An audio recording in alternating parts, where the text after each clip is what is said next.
এখানে যারা আছেন সবাইকে আমার তরফ থেকে আসসালামু আলাইকুম অ্যান্ড থ্যাংক ইউ। আমার মনে হয় আমার নিজের আসলে খুব একটা বেশি মানসিক চাপ নিতে হয়নি, কারণ আমি এত সুন্দর একটা টিম পেয়েছি।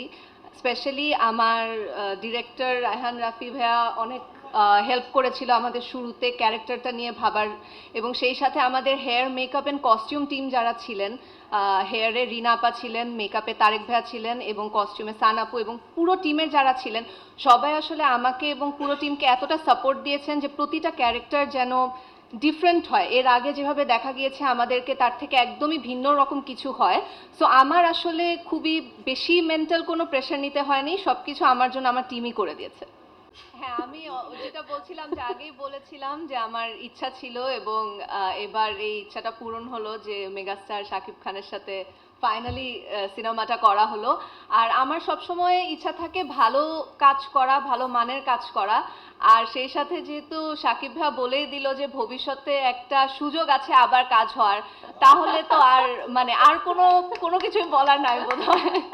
অবশ্যই আমার কাছে মনে হয় যারাই আসলে সিনেমাতে কাজ করতে চান বা বড় পর্দায় কাজ করতে চান তাদের তো অবশ্যই একটা স্বপ্ন থাকে আমাদের মেগাস্টার শাকিব খানের সাথে কাজ করতে।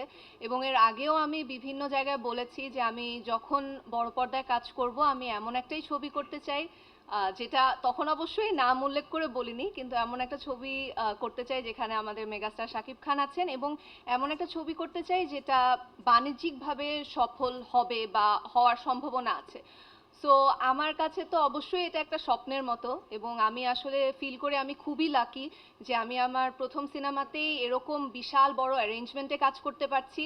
আলফাই, চরকি, এসভিএফ মানে সব কিছু মিলিয়ে একটা কাজ করতে পারছি, এবং এত সুন্দর বড় একটা টিমের সাথে কাজ করতে পারছি।